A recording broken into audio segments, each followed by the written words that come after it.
जय Shri Radhe friends. Perl की height दर्द से काफ़ी कम थी। यहाँ वहाँ देखते हुए वो आगे बढ़ी। आगे जाकर वह दरवाजे के पास पहुंची। अभी तक तो उसे जिमी और टाइगर दिखाई नहीं दिए। शुक्र है, शायद यहाँ वहाँ कहीं होंगे। उसने भागने के लिए धीरे से दरवाज़ा खोला, पर दरवाज़ा खोलते ही पता नहीं कैसे, जैसे ही वह आगे कदम बढ़ाने वाली थी, एकदम से जिमी और टाइगर उसके सामने आकर खड़े हो गए। उन दोनों को देखकर पर्ल की सांसें हलक में अटक जाती हैं। थोड़ा ऑकवर्ड होकर वह फिर से दरवाज़ा बंद कर देती है। उसके दिल की धड़कनें बहुत तेज़ हो गई थी। हॉल में यहाँ वहाँ चक्कर काटते हुए वह सोचने लगी, अब मैं क्या करूँ? ये कुत्ते यहीं पर बैठे रहे, मुझे नहीं जाने देंगे। क्या करूँ मैं? कैसे निकलूँ यहाँ से? वह सोफे पर बैठ गई और अपने हाथ को आपस में मसलने लगी। वह अभी तक आया नहीं, लेकिन अगर आज उसने मेरे साथ वह सब कुछ कर लिया। नहीं, मुझे यहाँ से निकलना है, पर कैसे निकलूँ समझ में नहीं आ रहा। फाइनली थक हार कर वह सोफे पर लेट गई और थोड़ी देर में फिर से उसकी आंख लग गई। क्योंकि वह कई दिनों से सोई नहीं थी, इसलिए उसके शरीर को नींद की काफ़ी नीड थी। आधी रात के करीब पर्ल की पलकों में हलचल हुई और उसने महसूस किया जैसे वह कहीं पर जकड़ी हुई है। उसने जब अपनी आंखों को ठीक से खोला तो पाया कि किसी ने उसे अपनी बाहों में दबोचा हुआ है। वह हैरान हो गई। उसने एकदम से अपनी आंखें पूरी खोली तो सामने एक हैंडसम से चेहरे को देखकर उसका दिल बहुत जोर से धड़क गया।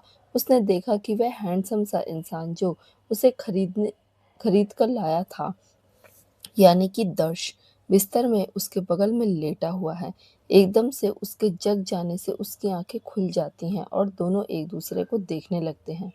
पॉल समझ नहीं पा रही थी कि जहाँ तक उसे याद है वह नीचे सोफे पर सोई थी, वह कमरे में, और इस आदमी की बाहों में वो क्या कर रही है। वह उठने की कोशिश करती पर दर्द उसे अपनी बाहों में लपेट के रखता है और उठने नहीं देता। वह पर्ल से कहता है, हिलो मत, इसी तरह सोती रहो, आराम की ज़रूरत है तुम्हें और मुझे तुम्हारी। पर्ल का दिल जोर जोर से धड़क रहा था, पर वह लेटी रही।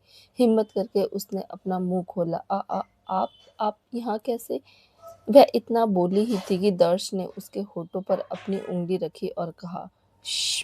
पर्ल चुप हो गई और पलकों को झपकाकर टिमटिमाती आंखों से उसे देख रही थी। कुछ मत बोलो, सो जाओ, हम सुबह बात करेंगे। दर्श ने पर्ल को अपने सीने से चिपकाया और प्यार से उसके सर को सहलाने लगा। चुपचाप पल ऐसे ही पड़ी रही। इस आदमी की मस्कुलर बॉडी की खुशबू उसे मदहोश करने लगी। दर्श ने इस वक्त शर्ट नहीं पहन रखी थी और पर्ल का मुंह दर्श के सीने पर चिपका हुआ था। वह उसकी मस्कुलर बाहों में कैद थी। बचने का कोई भी रास्ता नजर न आते हुए वह ऐसे ही पड़ी रही और फिर दोबारा से गहरी नींद में चली गई। उसके साथ ही उसे अपनी बाहों में लेकर दर्श भी सो गया। डोगरा मैंशन बड़े गजब तरीके से जगमगा रहा था। बहुत सारे मेहमान हॉल में खचाखच भरे हुए थे। लाइट म्यूजिक के साथ बहुत से नौकर भी ड्रिंक वगैरह सर्व कर रहे थे। मेहमान खड़े आपस में एक दूसरे से बातें कर रहे थे, एंजॉय कर रहे थे। जीनो भी मेहमान को एंटरटेन करने में अपना पूरा योगदान दे रहा था। अयाना चलकर कमरे में आई और चारों तरफ नजर करने लगी। अयाना ने भी खूबसूरत सा ब्लैक कलर का गाउन पहन रखा था जो हल्का सा चमक रहा था और इतना सुंदर लग रहा था कि पूछो ही मत। उसने देखा कि उसका डियर हस्बैंड यहाँ पर मौजूद नहीं है। यह देखकर वह एक गहरी सांस लेती है। ये कबीर कब कहाँ, तभी उसे दरवाजा बंद होने की आवाज़ सुनाई देती है। ऐना पलट कर देखती है, लेकिन वो कुछ भी देख नहीं पाती। उससे पहले ही वह किसी की बाहों में थी और कोई उसे पैशनेटली किस कर रहा था। ऐना एकदम से उसे पकड़ लेती है। उस आदमी की खुशबू ही काफ़ी थी उसे मदहोश करने के लिए। कबीर ने ऐना की कमर को पकड़ा और उसे और भी करीब कर लिया। रयाना ने पलकों को बंद करके अपनी उंगलियों को कबीर के बालों में डाल दिया। उसके आगोश में लिपट कर इस किस को एंजॉय करने लगी। कबीर की बाहों में आने के बाद अयाना जैसे आइसक्रीम की तरह पिघलने लगी। कबीर ने उसे धीरे से बिस्तर पर गिराया और किस जारी रखा। तकरीबन 10 मिनट के पैशनेट जबरदस्त किस के बाद दोनों किस ब्रेक करके एक दूसरे की आंखों में देखते हैं। कबीर की आंखें अयाना को निहार रही थी। ये आंखें आज भी उतनी ही मदहोश कर देने वाली और नशीली थी, जो एक बार किसी को देख ले तो मानो हिप्नोटाइज ही कर दे। अयाना की सांसें तेज थी और धड़कनें तो पूछो ही मत, उनके शरीर तो के बाहर सुनाई दे रहा था। उसने कबीर से कबीर से कहा, हैप्पी बर्थडे माय लव। फिर उसे करीब किया और दोनों के चेहरे आपस में टकरा गए। कबीर ने अयाना की उंगलियों में अपनी उंगलियों को जोर से फंसाया और कहा, मैं अपना बर्थडे तुम्हारे साथ सेलिब्रेट करना चाहता हूँ, पूरे शहर के साथ नहीं बेबी। अयाना हल्का सा मुस्कुराई और बोली, एक बार ये पार्टी खत्म हो जाए उसके बाद हमारी पार्टी शुरू होगी, हम दोनों की। कबीर अयाना की आंखों में देखते हुए बोला, प्रॉमिस। अयाना ने मुस्कुराकर उसके गाल पर अपने हाथ को रखा और सहलाते हुए कहा, ओके प्रॉमिस। लेकिन तुम्हें नहीं लगता कि तुम्हें अब थोड़ा सुधर जाना चाहिए? हमारे बच्चे हमारे बराबर के हो गए हैं और तुम हो कि। कबीर ने अयाना से कहा, तो फिर क्या हुआ? अरे बच्चों को अरे बच्चों को अपने बाप से सीखना चाहिए कि अपनी बीवी को खुश कैसे रखा जाता है। ऐना अपनी आंखें रोल करती है। हाँ हाँ, अब उठो जल्दी से और चलो बाहर, सब आपका इंतजार कर रहे हैं। कबीर ने मुंह बना लिया। ऐना के सीने पर अपना मुंह को रखते हुए उसने कहा, पर मेरा कहीं जाने का मन नहीं है, मैं बस ऐसे ही तुम्हें बाहों में लेकर पड़े रहना चाहता हूँ। ऐना मुस्कुराई। अभी दरवाजे पर खटखट की आवाज से दोनों ने दरवाजे की तरफ देखा। दरवाजा बंद था तो उन्हें बाहर से सिद्धार्थ की आवाज सुनाई दी, मॉम डैड, अगर आप दोनों का रोमांस हो गया हो तो बाहर सब आपके बारे में पूछ रहे हैं, थोड़ा जल्दी कीजिए। सिद्धार्थ की बात सुनकर अचानक अयाना के गाल शर्म से लाल हो गए। कबीर ने थोड़ा चिल्लाकर कहा, उनको बोलो कि बर्थडे बॉय अपनी गर्लफ्रेंड के साथ अभी बिजी है, जब टाइम मिलेगा तो मैं उन्हें भी अटेंड कर लूंगा। ऐना उसे धकेल कर अपने आप से दूर करते हुए बोली, आ रहे हैं सिड, तुम तब तक जाकर गेस्ट को संभालो। वो कबीर से बोली, अब जल्दी से खड़े हो जाओ और चलो बाहर, पार्टी में चलना है। वह आईने के सामने जाकर अपने बालों को थोड़ा सा ठीक करने लगी। होठों से लिपस्टिक बिखर गई थी, उसे ठीक करके नई लिपस्टिक अप्लाई करने लगी। कबीर ने कहा, वो नहीं आएगा, उसका कोई कॉल भी नहीं आया है सुबह से। अचानक कबीर के मुंह से यह बात सुनकर ऐना के हाथ रुक गए। आंखों की चमक कुछ सुनकर ऐना के हाथ रुक गए। आंखों की चमक कुछ सेकंड के लिए फीकी सी पड़ गई। उसने कबीर की तरफ देखा और कहा, आ जाएगा, डोंट वरी। कबीर एक गहरी सांस लेकर खड़ा हुआ। उसके बाद वह दोनों कमरे से बाहर निकलकर पार्टी में चले गए। पार्टी में जाने के बाद सब लोग कबीर को जन्मदिन की बधाइयां देने लगे। एना भी बाकी गेस्ट को अटेंड करने लगी, हैप्पी बर्थडे बॉस। यह आवाज सुनकर कबीर और अयाना का ध्यान नए गेस्ट पर गया, गौतम और नम्रता हाथों में फूलों के बुके लेकर उनके पास आए। गौतम ने कबीर को फूलों के बुके दिया। अयाना नम्रता को हक करती है, oh my God, I was waiting for you. कैसी हो तुम? नम्रता ने मुस्कुराकर कहा, मैं बिल्कुल ठीक हूँ दीदी, आप कैसी हो? अयाना बोली, मैं भी बिल्कुल ठीक हूँ। उसने गौतम की तरफ देखा और कहा, तुम तो आजकल दिखाई भी नहीं देते, कहाँ रहते हो गौतम? कभी घर भी आया जाया करो। गौतम ने थोड़ा ऑफवर्ड अपनी टाई को ठीक करते हुए कहा, हाँ, वो आजकल बिजनेस का थोड़ा काम ज्यादा रहता है, वक्त नहीं मिलता। कबीर ने गौतम के कंधे पर हाथ रखते हुए कहा, अरे मेरा शेर बहुत बड़ा बिजनेसमैन है, वक्त की कमी होगी ही इसके पास, बड़े बड़े वीआईपीज लोग इसे मीटिंग के लिए तरसते हैं। नम्रता कहती है, फिर भी आपके एक फोन पर अगर बाथरूम में नहा भी रहे होंगे तो अंडरवियर में भी भाग कर आएंगे। नम्रता की बात सुनकर वो और अयाना दोनों हंसने लगते हैं। अयाना कहती है, सचमुच कभी कभी तो मुझे ऐसा लगता है कि मुझे ज्यादा प्यार कबीर गौतम को ही करता है, मुझसे नहीं करता। गौतम थोड़ा ऑकवर्ड होकर पीछे से अपनी गर्दन को खुजाते हुए कहता है, उसके गाल थोड़े लाल हो जाते हैं। ऐसी बात नहीं है, लेकिन बॉस का ऑर्डर मेरे लिए सबसे पहले। तभी अचानक उन्हें किसी और की आवाज़ सुनाई देती है, जन्मदिन की बहुत बहुत बधाई हो डोगरा साहब। वह लोग पीछे देखते हैं, समारा और पीयूष भी वहां पर पहुंच जाते हैं। उन दोनों को देखकर भी सभी के चेहरे खिल जाते हैं। वो दोनों पास आते हैं। समायरा सबको हेलो कहती है और कबीर से कहती है, हैप्पी बर्थडे भाई, थैंक यू स्वीट हार्ट। दोनों हल्का सा हक करते हैं और सैम एना और नम्रता को हक करती है। पीयूष भी कबीर को हैंडशेक करके बर्थडे विश करता है। कबीर ने कहा, अगस्त कहाँ रह गया, वो अभी तक आया नहीं, और कहाँ है वो?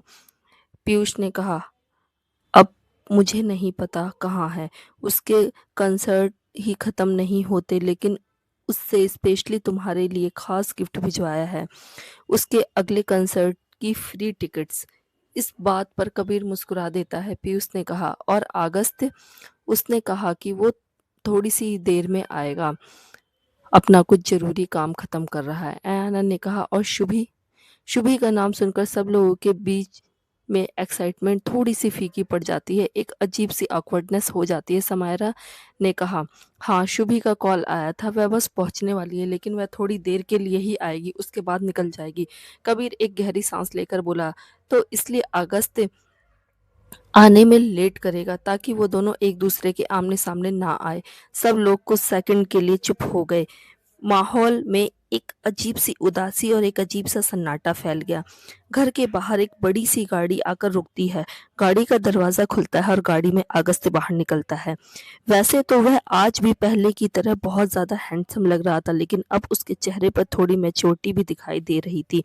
आंखों पर स्पेक्स लगे हुए थे, चेहरे पर कोई खास एक्सप्रेशंस नहीं थे। बिजनेस सूट बूट में, बालों को जेल के साथ अच्छे से सेट करे हुए, हाथों में महंगी घड़ी पहने हुए, अपने काले चमचमाते जूतों के साथ वह आगे बढ़ता है। तभी एक और गाड़ी आकर रुकती है। अगस्त पलटकर देखता है, गाड़ी से शुभी बाहर निकलती है। वो जैसे ही बाहर निकलती है, दोनों एक दूसरे को देखते हैं। शुभी बहुत खूबसूरत लग रही थी। उसके हाथों में एक बहुत ही महंगा हैंडबैग था, और हाथों में मोबाइल फोन, कलाई में ब्रेसलेट जो डायमंड का था, हल्की सी डायमंड ज्वेलरी, और एक प्यारी सी ड्रेस में बहुत ही ज्यादा प्यारी लग रही थी। लेकिन उसके चेहरे पर भी सिवाय कोल्डनेस के कुछ भी नहीं था। वह दोनों एक दूसरे को देखते हैं, लेकिन शुभी अपनी नजरें फेर लेती है और चुपचाप गाड़ी का दरवाजा बंद करके बगल की तरफ आगे बढ़ जाती है। अगस्त वहीं पर खड़ा रह जाता है। अगस्त और शुभी का डाइवोर्स हो चुका था सालों पहले। वो दोनों कई सालों से एक दूसरे से अलग हैं, फिर भी जब एक दूसरे के सामने आते हैं तो एक दूसरे को देखकर उनकी धड़कनें तेज हो जाती हैं। शुभी अंदर आकर सबसे मिलती है और कबीर को विश करती है, हैप्पी बर्थडे कबीर। कबीर हल्का सा सर हिलाता है, थैंक्स। अयाना शुभी को लेकर चली जाती है लेडीज लेडीज लेडीज ग्रुप में। कबीर, गौतम, पीयूष वहीं पर खड़े थे। पीयूष शुभी को देखकर कहता है, मैंने कभी नहीं सोचा था कि शुभी और अगस्त के बीच में हालात इस तरह से हो जाएंगे। कबीर ने कहा, पर वो है कहाँ? सिद्धार्थ उसके पास आकर बोला, डैड, अगस्त अंकल बाहर अकेले क्यों खड़े हैं? मैंने उन्हें अंदर आने के लिए बोला, पर वो नहीं आ रहे। कबीर और बाकी सब थोड़े से हैरान हो जाते हैं। अगस्त स्विमिंग पूल के पास खड़ा हुआ था। उसके हाथ में जलती हुई सिगरेट थी, एक हाथ पैंट की पॉकेट में था, और वो खामोशी से खड़ा था, अंदर के शोर शराबे से एकदम से दूर। तभी उसके बगल में कोई आकर खड़ा हो जाता है, चुपचाप, खामोश और अगस्त की तरह ही सामने देखने लगता है। अगस्त की नजर जब कबीर पर पड़ती है, दोनों एक दूसरे को देखते हैं। उसके बाद अगस्त सामने देखता है, सिगरेट का एक कश लगाते हुए कहता है, तुम यहाँ क्या कर रहे हो? पार्टी तो अंदर चल रही है ना, अपने मेहमान को अटेंड करो। कबीर ने जवाब दिया, बोरिंग, ये पार्टी वगैरह मुझे बोरिंग लगती है। उसके बाद उसने अपना हाथ अगस्त की तरफ बढ़ाया। अगस्त हल्का सा कंफ्यूज हुआ, पर फिर वो समझ गया, और उसने अपने हाथ में पड़ी सिगरेट को कबीर के हाथ में दे दिया। कबीर ने सिगरेट का कश लेते हुए कहा, तो मतलब जब तक वह अंदर है तुम अंदर कदम रखोगे भी नहीं ना? अगस्त कुछ नहीं बोला, बस सचमुच चुपचाप वहीं पर खड़ा रहा। कबीर अगस्त से बोला, कभी कभी मुझे सच में लगता है कि तुम कोई फट्टू हो। तुम्हारे लिए क्या शुभी के डिसीजन को मानना इतना जरूरी था?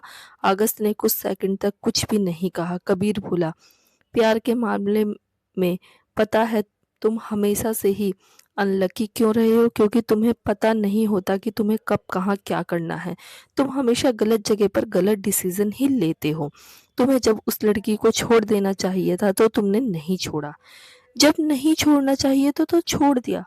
अगस्त ने कहा, मेरी पर्सनल जिंदगी में टांग अड़ाने की जरूरत नहीं है कबीर, ये मेरी जिंदगी है, मैं इसे खुद संभाल सकता हूँ।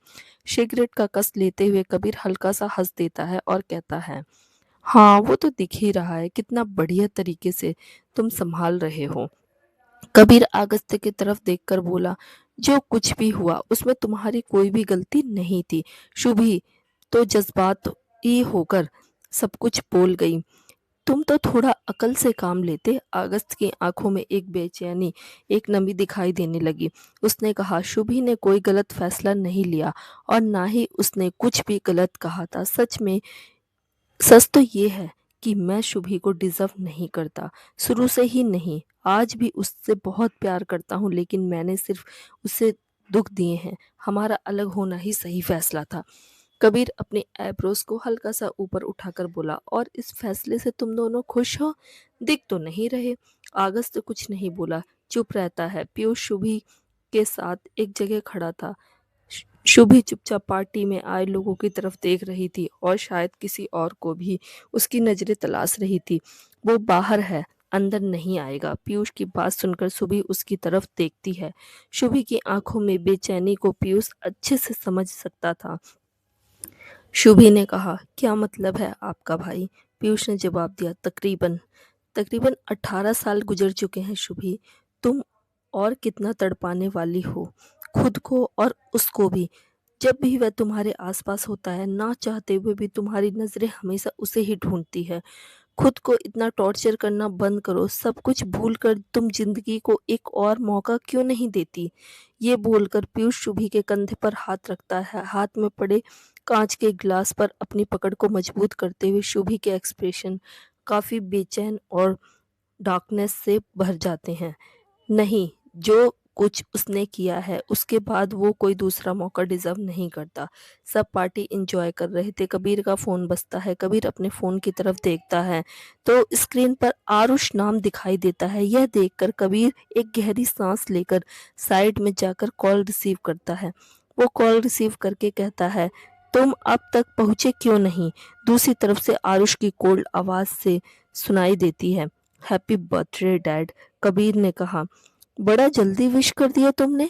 तुम आज घर आने वाले थे ना? आरुष ने दूसरी तरफ से जवाब दिया, इम्पोर्टेंट काम में फंस गया, नहीं आ पाऊंगा। और मुझे अभी याद आया कि आपका बर्थडे है, तो विश करने के लिए कॉल किया। मॉम से बोलना सॉरी, मैं फिर कभी आ जाऊंगा। कबीर फ्रस्ट्रेशन में कुछ बोलने ही वाला था कि कॉल कट गया।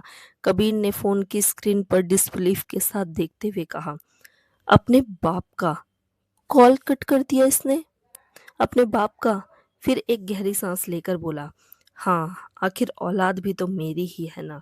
ऐना कबीर के पास आकर बोली, क्या हुआ कबीर, किसका फोन था? कबीर ने बस अयाना की तरफ देखा। उसने कुछ बोला नहीं, पर अयाना उसके चेहरे को देखकर समझ गई। उसका चेहरा लटक गया और बोली, वो नहीं आएगा। कबीर ने ना में सर हिला दिया। अयाना ने एक गहरी सांस लेकर कहा, ये लड़का भी ना। कबीर अयाना को अपनी बाहों में खींचते हुए बोला, डोंट वरी, वो अकेला रहना चाहता है। रहने दो उसे अकेला। जब परिवार की जरूरत पड़ महसूस होगी तो अपने आप आ जाएगा। ऐना ने कहा, तुम्हें लगता है वो आएगा? कबीर हल्का सा मुस्कुराकर बोला, जरूर आएगा, हम उसका परिवार हैं। ऐना ने कबीर के सीने पर अपना सर रख लिया और बोली, उस दिन से पहले सब कुछ ठीक था, उसके बाद सब कुछ बिगड़ गया। डर लगता है कहीं हम उसे इतनी दूर ना हो जाएं कि वो हमें भूल ही जाए। कबीर अयाना के सर पर हाथ फेरने लगता है, मैं उसे भूलने नहीं दूंगा। वो जानता नहीं है उसका बाप क्या चीज है। सिद्धार्थ एक जगह पर खड़ा हुआ था, हाथ में ड्रिंक का गिलास था। तभी अचानक कुछ औरतें वहां से गुजर रही थी तो एकदम से सिद्धार्थ को देखकर वहां पर रुक गई। एक औरत सिद्धार्थ को देखकर बोली, तुम सिद्धार्थ हो ना? सिद्धार्थ ने हल्का सा अपना सर हिलाया। जी। उस औरत ने कहा, हाँ, तभी तो तुम्हारी शक्ल डोगरा साहब से काफी ज्यादा मिलती जुलती है। और मिलेगी क्यों नहीं भाई, भले ही नाजायज ही सही, पर हो तो तुम उन्हीं की औलाद। वैसे तुम यहीं पर रहते हो क्या? उस औरत की बात सुनकर सिद्धार्थ चुप सा हो गया। हाथ में पड़े ग्लास पर उसकी पकड़ मजबूत सी हो गई, पर वह चुपचाप खड़ा रहा। वह औरत बोली, वैसे अपने डोगरा साहब भी कमाल है, बड़ा रंगीन मिजाज है जवानी में उनका, इसलिए तो अपने बीजों को यहाँ वहां भी बिखेरते रहते थे। खैर, बीज बोए हैं तो फसल भी उगनी ही थी, पर हैरान इस बात से हूँ कि उस फसल को काटकर उन्होंने अपने ही घर में रख लिया। सुना है उनकी बीवी उन्हें काफी सपोर्ट करती है। इतना भी क्या सपोर्ट करना कि उनकी नाजायज औलाद को घर पर ही उठा लाई। बाकी की औरतें उसकी बातें सुनकर हल्का सा हंसने लगी और बड़ी अजीब नज़रों से सिद्धार्थ को देखने लगी और औरत की कड़वी बातों से सिद्धार्थ का कलेजा छलनी छलनी हो रहा था। ग्लास पर उसकी पकड़ बहुत ज़्यादा मजबूत हो रही थी, पर किसी भी वक्त जैसे फटने वाला था। लेकिन यह औरतें कुछ गलत भी नहीं बोल रही थी। सिद्धार्थ असल में कबीर का बेटा बेटा तो था, पर अयाना का नहीं। उस औरत को सिद्धार्थ को ऐसी बातें सुनाने में बड़ा मजा आ रहा था। तभी उसे पीछे से एक आवाज सुनाई दी। वैसे आपको असल में तकलीफ किस चीज से हो रही है मिसेस मित्तल? उन सभी औरतों ने पलटकर देखा और सिद्धार्थ ने भी। अयाना चलकर उनके पास आई और आकर सामने खड़ी हो गई। मिसेस मित्तल ने कहा, अरे मिसेस डोगरा, आप यहाँ? अयाना ने कहा, अभी अभी क्या बातें कर रही थी आप मिसेस मित्तल? मिसेस मित्तल ने कहा, कुछ भी तो नहीं, हम तो बस ऐसे ही सिद्धार्थ से हाय बोलकर जा रहे थे। अयाना ने हल्का सा अपना सिर हिलाया और कहा, हाँ मैंने सुना जो भी कुछ आपने कहा। वैसे पूछ मैं भी रही थी कि आपको असल में प्रॉब्लम किस चीज़ से है? मेरे पति के रंगीन मिजाज से है, या फिर इस चीज़ से कि उसकी रंगीन मिजाज होने का लाख कोशिश करने के बाद भी आपको कोई फायदा नहीं हुआ? मिसेस मित्तल ये सुनकर कंफ्यूज्ड हो गई। क्या मतलब है आपका? एयाना ने कहा, कम ऑन मिसेस मित्तल, हम सब बहुत अच्छी तरह से जानते हैं जवानी के दिनों में मेरे पति के बिस्तर में घुसने की कोशिश आपने भी की थी, लेकिन उनका स्टैंडर्ड जो थोड़ा हाई था, आप जैसी औरतों को वो वन नाइट स्टैंड में नहीं लेते थे, इसलिए आपको इतनी जलन हो रही है ना। वैसे खैर जाने दो, आपके बच्चे नहीं आए मिसेस मित्तल थोड़ा ऑकवर्ड होकर बोली, वो एब्रोड गए हैं पढ़ाई करने के लिए। एयाना ने हल्का सा अपना सर हिलाया और कहा, आपका और मिस्टर मित्तल का रंग काफी सांवला है। आपके दोनों बच्चों की शक्ल ही मिस्टर मित्तल से नहीं मिलती। ऐसा लग रहा है जैसे वो तो किसी अंग्रेज की औलाद हैं। यह सुनकर मिसेस मित्तल की आंखें बड़ी हो गई और उसने कहा, ये आप क्या बकवास कर रही हैं मिसेस डोगरा? एना ने अपने आईब्रोज ऊपर उठाई, वह धीरे से करीब आई और बोली, मेरा पति बहुत आसानी से लोगों के रिकॉर्ड्स निकलवा सकता है। अब आप सालों पहले किस होटल में किस अंग्रेज के साथ, आपके पति को पता है आपकी जवानी के दिनों के करतूतों के बारे में? एना की बात सुनकर अचानक मिसेस मित्तल के दिल की धड़कनें तेज हो गई। उसने तुरंत कहा, वो मुझे किसी जरूरी काम से निकलना है मिसेस डोगरा, मैं चलती हूँ। यह बोलकर वो जाने लगी कि अयाना ने एकदम से उसका हाथ पकड़ लिया और इस बार अयाना के हाथों की पकड़ मिसेस मित्तल के हाथों पर काफी ज्यादा मजबूत थी। मिसेस मित्तल ने पलटकर देखा तो अयाना काफी डार्क एक्सप्रेशन के साथ उसे देखते हुए कहा, मेरी एक बात कान खोलकर सुन लो मिसेस मित्तल, सिद्धार्थ मेरा बेटा है और आइंदा अगर तुमने अपनी गंदी जुबान से उसके लिए कोई ऐसी वैसी बात कही ना, तो तुम्हारे बच्चों का डीएनए टेस्ट तुम्हारे हस्बैंड से मैं खुद कहकर करवाऊंगी। उसके बाद देती रहना सफाई तुम पूरी जिंदगी अपने सो कॉल्ड हस्बैंड को। यह सुनकर तो मिसेस मित्तल का रंग ही उड़ गया। एना ने हाथ को झटका और कहा, दफा हो जाओ यहाँ से, इस पार्टी में मुझे तुम दिखाई नहीं देनी चाहिए। मिसेस मित्तल तुरंत वहां से चली गई। सिद्धार्थ चुपचाप खड़ा था। अयाना ने सिद्धार्थ की तरफ देखा। सिद्धार्थ से रुका नहीं गया और वह वहां से चला गया। पार्टी से दूर बाहर की तरफ सिद्धार्थ गार्डन के बेंच के ऊपर बैठा हुआ था। उसकी आंखें काफी ज्यादा ठंडी थी, हाथ आपस में जुड़े हुए थे, कोहनियों को घुटने पर रखा हुआ था। उसके चेहरे पर सर्द खामोशी थी। अतीत का एक मंजर उसकी आंखों के सामने घूम गया। 6 साल के सिद्धार्थ को अस्पताल के एक वार्ड में लाया गया। उस वार्ड में एक नर्स के साथ वह एक एंट्री करता है। अंदर आकर वह देखता है कि उसकी माँ बिस्तर पर लेटी हुई है और उससे थोड़ा सा दूरी पर कबीर, आना उसके साथ उसी की उम्र के एक लड़के के साथ खड़े हुए हैं, जिसके हाथों में 2 खिलौने हैं। थोड़ा हिचकिचाते हुए वो अंदर आया तो सबकी नजर उसके ऊपर पड़ी। सिद्धार्थ कंफ्यूज सा, हर चीज से अनजान, सबको बस देख रहा था। सिद्धार्थ की माँ ने कबीर से कहा, कबीर मैं जानती हूँ मैंने जो भी कुछ किया वो माफी के लायक तो बिल्कुल भी नहीं है। मैंने बहुत गलत किया है तुम्हारे साथ और तुम्हारी बीबी के साथ भी, लेकिन अब मेरे पास ज्यादा वक्त नहीं है। मैं जानती हूँ मैं जो तुमसे माँग रही हूँ वह तुम्हारे लिए बहुत मुश्किल होगा, पर मैं तुम्हारे आगे हाथ जोड़ती हूँ। मैं नहीं बचूँगी। मैं चाहती हूँ कि मेरे चले जाने के बाद तुम सिद्धार्थ को अपने पास ले जाओ। कबीर चुपचाप खड़ा रहा। सामने बिस्तर पर ये जो लड़की थी, कभी कबीर की दीवानी हुआ करती थी। उसने और कबीर ने वन नाइट स्टैंड भी किया था। एक बार उसके बाद वह कबीर के लिए इतनी पागल हो गई कि उसे किसी भी हाल में वो चाहिए था। जब कबीर ने अयाना से शादी की, अयाना उसकी ज़िंदगी में आई तो कबीर ने हर लड़की के साथ अपने कनेक्शंस को ख़त्म कर दिया, अपनी बीवी के अलावा। उसके बाद उसने कभी भी किसी भी लड़की को देखा तक नहीं। बिस्तर पर पड़ी इस लड़की का नाम जिया था। जिया ने कबीर के करीब आने की बहुत ज़्यादा कोशिश की, उसे रिझाने की, सेड्यूस करने की बहुत कोशिश की, लेकिन एक बार कबीर ने साफ-साफ जिया से कह दिया कि वह दोबारा कभी किसी लड़की को नहीं छुएगा, मतलब नहीं छुएगा, क्योंकि वो अपनी बीवी से बहुत ज़्यादा प्यार करता है।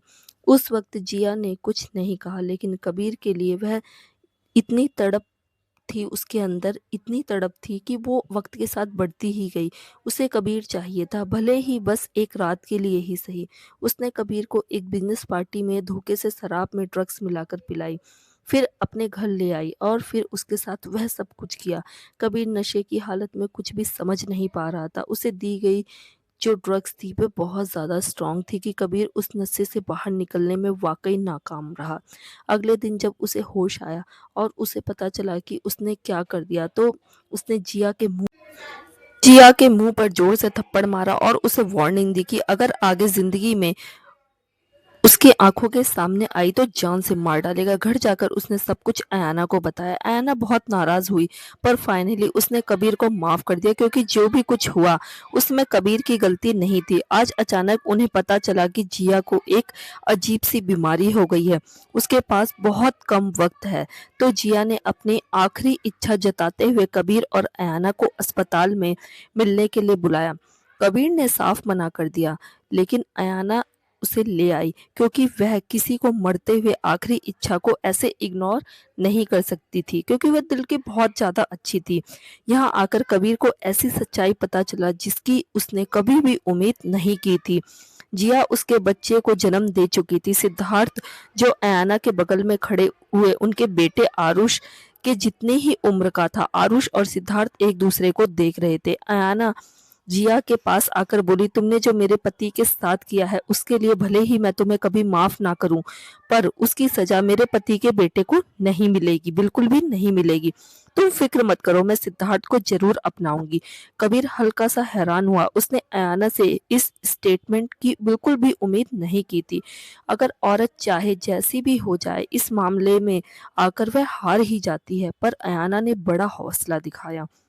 उसकी बात सुनकर जिया रो पड़ी। अपने हाथों को जोड़कर उससे माफ़ी भी माँगी और उसके बाद कुछ दिनों में वो चली गई। अपनी माँ की चिता के पास खड़ा सिद्धार्थ आँखों में आँसू लिए बस रो रहा था। आरुष उसके पास आया और उसके कंधे पर हाथ रख लिया। सिद्धार्थ ने आरुष की तरफ देखा और उसने मुस्कुराकर कहा, रो मत, मैं तुम्हें अपने सारे खिलौने दे दूँगा और अपने लेटेस्ट वीडियो गेम्स भी। सिद्धार्थ चुप हो गया। उन दोनों को देखकर कबीर और अयाना हल्का सा मुस्कुरा दिए। कबीर अयाना की तरफ देखकर बोला, तुम्हें पूरा यकीन है ना कि तुम ये कर सकती हो? आई एम सॉरी आयु। ये सब कुछ वो इतना ही बोला कि अयाना ने, नहीं कबीर, मैंने मन बना लिया है। सिद्धार्थ और आरुष आज से भाई हैं, वो एक साथ ही रहेंगे और उन दोनों को हम दोनों का प्यार भी मिलेगा। कबीर ने अयाना को गले लगा लिया। उसके बाद वो लोग सिद्धार्थ को अपने साथ घर ले आए। अयाना ने सिद्धार्थ से बहुत प्यार किया, बहुत ज़्यादा। उसने उसमें और आरुष में कोई भी फ़र्क नहीं किया। वो एक बहुत अच्छी मॉम बनी। बेंच पर बैठे सिद्धार्थ की आंखों से आंसू टपक गए। तभी किसी ने उसके आंसुओं को पोंछ दिया। सिद्धार्थ ने देखा कि अयाना उसके बगल में बैठी हुई है। उसने तुरंत दूसरी तरफ चेहरा करके अपने आंसुओं को पोंछा और फिर थोड़ा नॉर्मल होते हुए बोला, मॉम, मॉम आप यहाँ? अयाना सिद्धार्थ को देखकर बोली, तुम्हें उस औरत की बातों को दिल पर लेने की जरूरत नहीं है सिड। सिद्धार्थ ने थोड़ी डाउन उदासी भरी आवाज में कहा, उस औरत ने कुछ गलत भी तो नहीं कहा ना मॉम, सही तो ही बोल रही थी। इस बात पर अयाना थोड़े गुस्से भरी आवाज में बोली, बिल्कुल सही नहीं बोल रही थी। उसे क्या हक बनता है मेरे बेटे के बारे में कुछ भी बकवास करने का। मैं ये चीज बर्दाश्त नहीं करूंगी। अयाना को इतना गुस्से में देखकर सिद्धार्थ उसके हाथ पर अपना हाथ रख लेता है।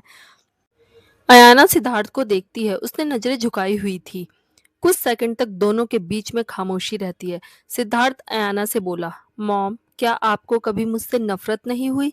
सिद्धार्थ की बात पर हैरान होते हुए अयाना ने कहा, कैसी बातें कर रहे हो शेड? मैं तुमसे नफरत क्यों करूंगी? सिद्धार्थ अयाना की आंखों में देखते हुए बोला, क्योंकि मैं उस औरत का बेटा हूं जिन्होंने डैड को सेड्यूस किया और उनके साथ।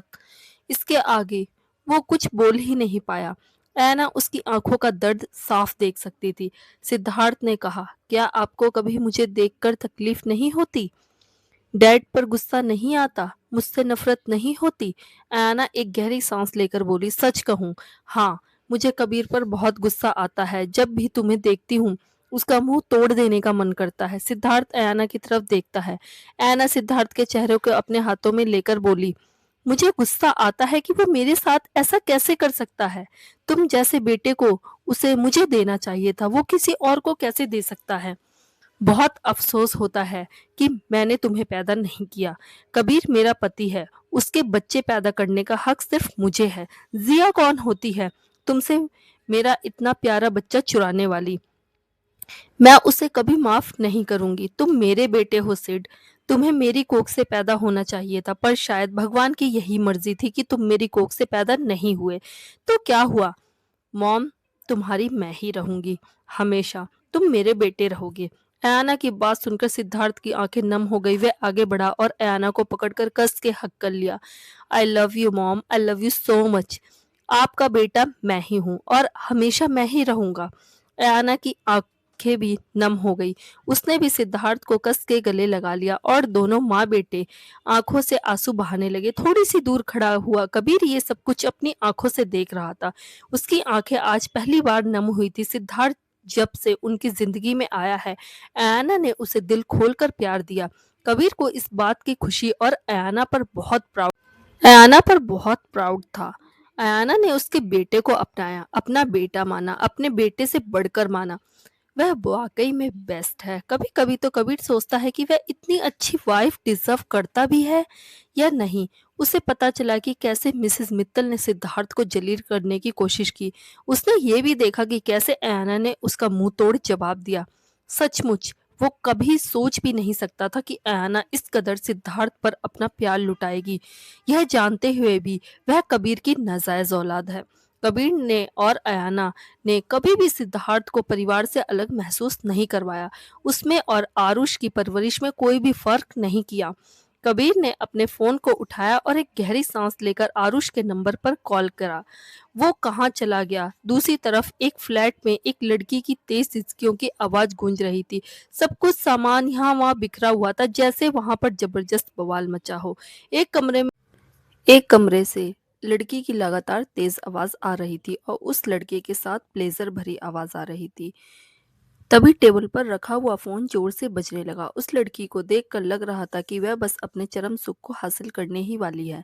बाल पूरी तरह से बिखरे हुए थे, पूरा पसीना पसीना हो गई थी। उस लड़के का भी रुकने का कोई मूड नहीं था, लेकिन जरा सी नजरें घुमाकर जब उसने स्क्रीन पर चमकते हुए हिटलर नाम को देखा तो फिर ना चाहते हुए भी उसे रुकना ही पड़ा। अचानक उसके रुक जाने से लड़की काफी हैरान हो गई।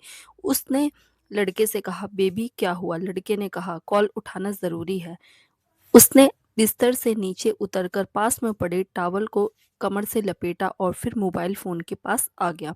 उसने फोन उठाया और रिसीव कर लिया। लड़की डिसबिलीफ के साथ उसे देखती रही। Are you serious you bastard? How can you do this? ये बोलकर उस लड़की ने गुस्से में जोर से तकिए को आरुष के ऊपर फेंक दिया, पर आरुष ने गौर नहीं किया। गुस्से में वो लड़की उठी, अपने कपड़े पहने, उसे जरा जी भर के गालियां दी और फिर अपने सैंडल उठाकर वहां से चली गई। ऑफ कोर्स गालियां तो देगी ही। ऐसी सिचुएशन में ये आदमी उस लड़की को चरम सुख पर पहुंचाने की बजाय एक स्टूपिड से फोन कॉल को कैसे अटेंड कर सकता है? ये तो सरासर जाहिलियत की हद है। यह तो सरासर ह्यूमिलेशन है। वह लड़की गई तो आरुष ने एक गहरी सांस लेकर कहा, आपको कभी कोई सही वक्त मिलेगा या नहीं कॉल करने का? हमेशा गलत वक्त पर कॉल करना होता है। दूसरी तरफ से कबीर थोड़ा कोल्ड आवाज में बोला, जुबान संभाल कर बात करो। अपने डैड से बात कर रहे हो तुम? आरुष पलटा और आईने में खुद को देखने लगा। उसकी शक्ल बिल्कुल कबीर के जैसी थी, या फिर ये कहा जा सकता है कि वो कबीर की कार्बन कॉपी था। शक्ल, सूरत, यहाँ तक कि उसकी मस्कुलर बॉडी, सब कुछ कबीर के जैसा था। कबीर उसका यंगर वर्जन, और ओ माय गॉड कितना हैंडसम लग रहा था। बालकनी में जाते हुए आरुष ने कहा, आपको क्या चाहिए डैड? मैंने आपको बर्थडे विश कर दिया ना? कबीर ने दूसरी तरफ से कहा, मैंने तुम्हें यहाँ चाहता हूँ, इसलिए 15 मिनट में तुम जो भी कुछ कर रहे हो वो छोड़ छाड़ कर तुरंत घर पर पहुंचो। आरुष ने सिगरेट उठाई, लाइटर से सिगरेट जलाई और सिगरेट का कश लेने लगा। डैड, मैं जानता हूँ कि आप मेरे डैड हैं, बात बात पर आपको ये जताने की जरूरत नहीं, और यह भी मत भूलिए कि मैं आपका ही बेटा हूँ। दुनिया में ऐसा कोई भी नहीं है जो मुझे अपनी बात मानने पर मजबूर कर सके। मैंने कहा ना, मैं नहीं आ रहा। वैसे भी मेरे पास करने के लिए और भी बहुत से काम हैं। कबीर एक गहरी सांस लेकर बोला, तुम्हारी मॉम को चोट लगी है, उसे तुम्हारी जरूरत है। यह सुनकर अचानक आरुष की आंखें फट गई और उसने कहा, मॉम मॉम को चोट लग गई? कैसे? कबीर ने जवाब दिया, सीढ़ियों से गिर गई, पैर में काफी चोट आई है। अगर आ सकते हो तो आ जाओ, वरना भाड़ में जाओ। ये बोलकर कबीर कॉल कट कर देता है। कॉल कट करने के बाद उसके होठों पर एक मुस्कुराहट आ जाती है। अगस्त छत पर खड़ा था, उसके हाथ में अब भी जलती हुई सिगरेट थी। उसके चेहरे पर एक अनचाहा सा दर्द और उदासी थी। अगस्त, तुम कहाँ हो? शुभी रोते हुए शुभी रोते हुए फोन पर बोली, प्लीज जल्दी आओ, जीवन की तबीयत बहुत ज्यादा खराब हो रही है, प्लीज जल्दी, मुझे बहुत डर लग रहा है। अगस्त ने ड्राइव करते हुए कहा, शुभी तुम चिंता मत करो, मुझे वो इंजेक्शन मिल गया है और मैं उसे लेकर जल्दी से जल्द हॉस्पिटल पहुंच रहा हूँ। कुछ नहीं होगा जीवन को, वो ठीक हो जाएगा, भरोसा रखो, मैं आ रहा हूँ। अगस्त और शुभी के बेटे जीवन को एक बड़ी अजीब और भयानक सी बीमारी थी, जिसका इलाज एक खास तरह का इंजेक्शन था जो बहुत महंगा मिलता था, जिसकी कीमत करोड़ों में थी। अगस्त को यह इंजेक्शन लेकर जल्दी से जल्दी हॉस्पिटल पहुंचना था, क्योंकि 5 साल के जीवन की हालत बहुत ज्यादा खराब थी। अगस्त पूरी स्पीड के साथ गाड़ी चला रहा था। तभी अचानक उसने सड़क पर कुछ ऐसा देखा कि उसकी गाड़ी के ब्रेक लग गए। उसने देखा कि सड़क पर एक गाड़ी बहुत बुरी तरह से उल्टी पलटी पड़ी हुई है। अगस्त ने जब यह देखा तो उसकी आंखें बड़ी हो गई। वो फटाफट से गाड़ी के नीचे उतरा। उसके बाद उस गाड़ी के पास भागकर गया। गाड़ी के नीचे कुछ लोग फंसे हुए थे। अगस्त ने बहुत कोशिश की उन लोगों को गाड़ी से बाहर निकालने की। गाड़ी में रखा हुआ उसका फोन लगातार बज रहा था। शुभी लगातार उसे कॉल कर रही थी। अगस्त उन लोगों को बचाने की कोशिश में लगा हुआ था। उसने देखा कि गाड़ी में दो छोटे छोटे बच्चे हैं, एक तकरीबन 5-6 साल का, उसके बेटे के ही उम्र का, और दूसरी बच्ची तकरीबन 3 साल की है, छोटी सी गुड़िया। इनके अलावा शायद उसके माता पिता भी हैं जो हिल भी नहीं पा रहे, कोई रिस्पॉन्स नहीं दे रहे।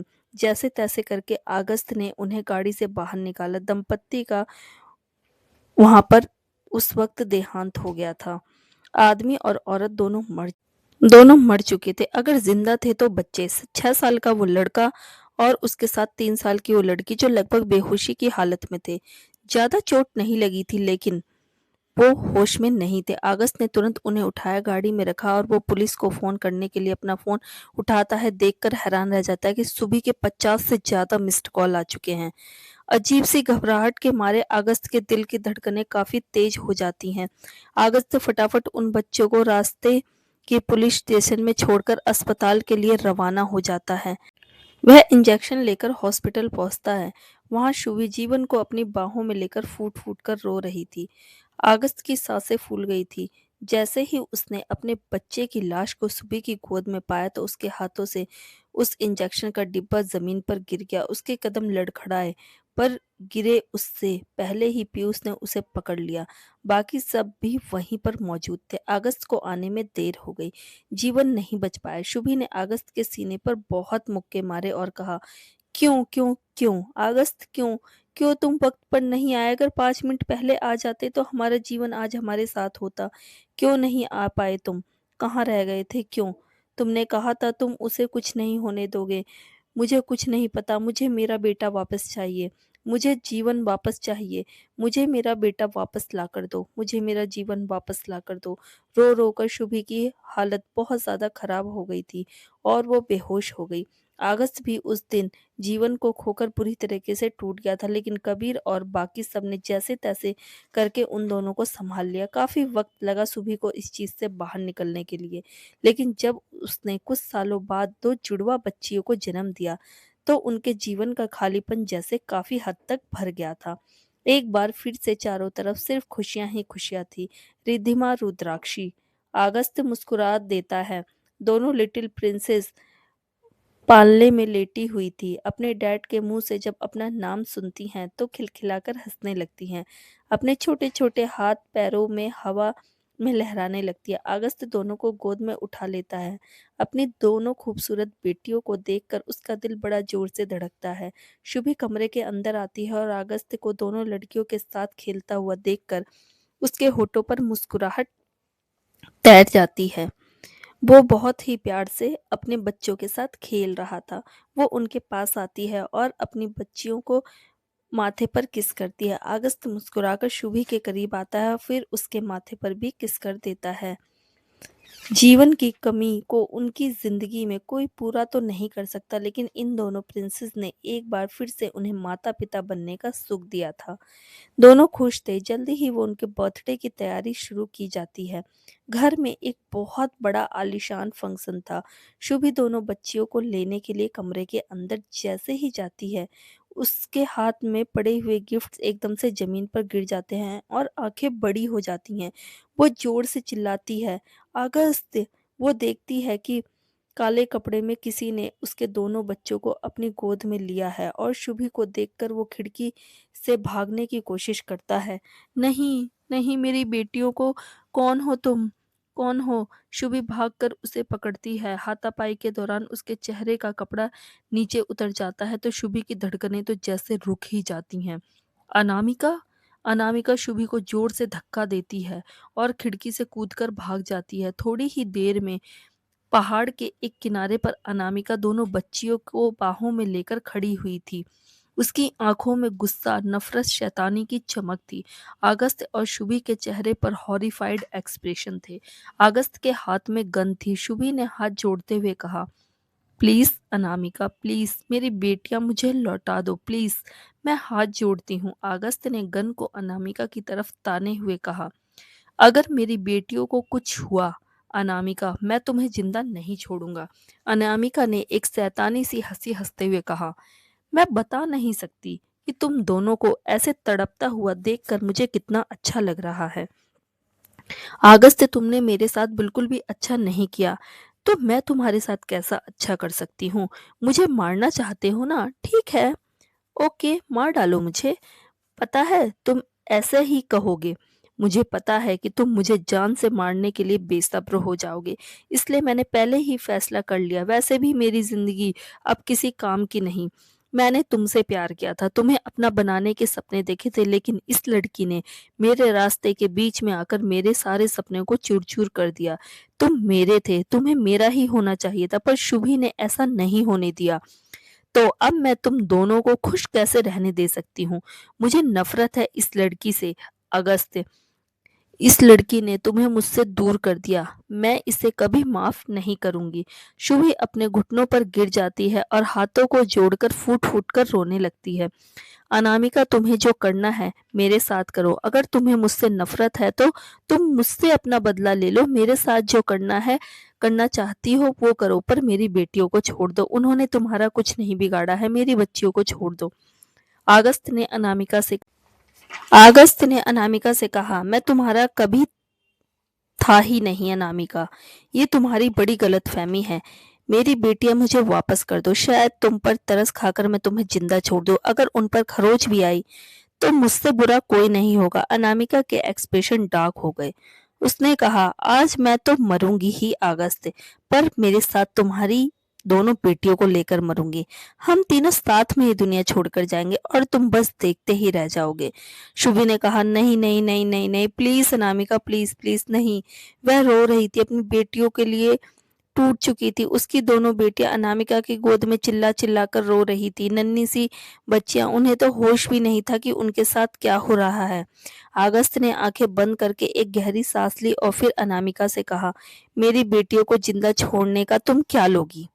तुम्हें मैं जो चाहिए वो दूंगा, ठीक है? मैं तुम्हारा होने के लिए तैयार हूँ। मेरी बेटियों को छोड़ दो। अनामिका यह सुनकर हंसने लगती है। अगस्त कंफ्यूज हो जाता है। अनामिका ने कहा, हाँ, एक वक्त था जब मुझे तुम जान से भी ज्यादा चाहिए था, लेकिन तुम मेरे नहीं हो, कभी हो भी नहीं सकते। तुम तो हो चुके हो इस लड़की के और इसे कभी अपने दिल से नहीं निकाल पाओगे। तो मुझे तुम्हारी कोई जरूरत नहीं है अगस्त। अगस्त, अपनी बेटियों को जिंदा देखना चाहते हो ना? ठीक है, एक मौका देती हूँ मैं तुम्हें अपनी बेटियों की जान बचाने का। अनामिका के मुंह से ये बात सुनकर अगस्त और सुबी दोनों हैरान हो गए। सुबी खड़ी होकर 2 कदम आगे आकर बोली, तुम जो कहोगी हम करेंगे। मेरी बेटियों को मुझे वापस कर दो अनामिका। तुम्हारी सारी बातें मानेंगे हम। अनामिका ने तिरछा सा मुस्कुराया और कहा, तो ठीक है, मानोगे ना मेरी बातें? तो ठीक है, फिर तुम अपनी बेटियों को वापस पाना चाहती हो ना शुभी? उसके लिए तुम्हें एक कीमत चुकानी होगी। शुभी ने तुरंत कहा, मैं कोई भी कीमत चुकाने के लिए तैयार हूं अनामिका, अपनी बेटियों के लिए। बताओ तुम्हें क्या चाहिए? अनामिका ने कहा, तुम्हारी जान। यह सुनकर अगस्त और शुभी दोनों की आंखें फट गई। अनामिका ने अगस्त से कहा, मैं चाहती हूँ कि अगस्त अपने हाथ में पकड़ी हुई गन से अभी इसी वक्त तुम पर गोली चलाए। अभी इसी वक्त वो तुम्हें जान से मारे। तुम्हारे मरते ही तुम्हारी बेटियों को मैं वापस सौंप दूंगी।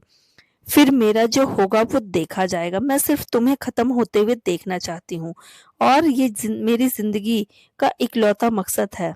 तुमने मुझसे मेरा सब कुछ छीना है। मैं तुम्हें जिंदा देख नहीं सकती, फिर भले ही मैं क्यों ना मर जाऊं। अगस्त ने गुस्से में अपने दांत पीसते हुए कहा, तुम्हारा दिमाग खराब हो गया है क्या अनामिका? मैं ऐसा कभी भी नहीं करूंगा।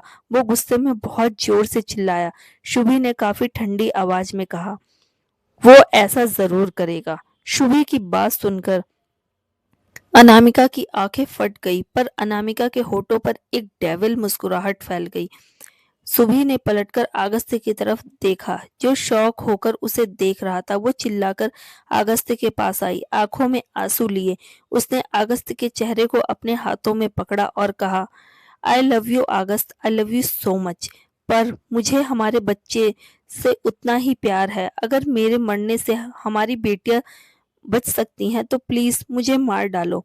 अगस्त हैरान होकर बोला, तुम पागल हो गई हो क्या शुभी? ये क्या बोल रही हो? शुभी ने रोते हुए कहा, प्लीज अगस्त, मैं भीख मांगती हूँ तुमसे। हम जीवन को नहीं बचा पाए, पर हमारी बेटियों को कुछ नहीं होने दे सकते। प्लीज मुझे मार डालो। शुभी ने अगस्त के हाथ को पकड़ा जिसमें गन थी और फिर उस गन को अपने पेट पर लगा लिया। अगस्त अब भी हैरान और शौक होकर शुभी को बस देखे ही जा रहा था। शुभी भी अगस्त की आंखों में ही देख रही थी। उसकी आंखों में बेबसी थी, लाचारी थी। अगस्त की उंगली को ट्रिगर पर रखकर शुभी ने अपनी उंगली को उसके ऊपर रख लिया और जोर से प्रेस किया। अगस्त तुरंत होश में आया और उसने हाथ को तुरंत हटा लिया। नहीं, उसने हाथ हटाया और तुरंत गोली चल गई। तभी एकदम से हवाओं में सन्नाटा पसर गया। गोली की तेज आवाज के बाद चारों तरफ से खामोशी थी। तेज हवाओं की आवाज गूंजने लगी। शुभी और अगस्त की सांसें तो हलक में अटक गई थी। अगस्त के दिल की धड़कनें बहुत ज्यादा तेज हो गई थी, पर उसने देखा कि उसकी चलाई हुई गोली शुभी को नहीं लगी।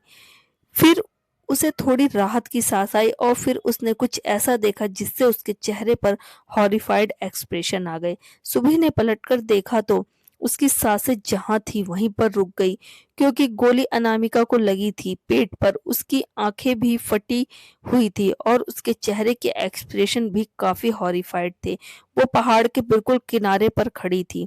गोली लगने से उसके कदम लड़खड़ा गए और वो खाई की तरफ गिरने लगी। अगस्त और शुभी एक साथ जोर से चिल्लाए, नहीं। To be continue. हर हर महादेव दोस्तों।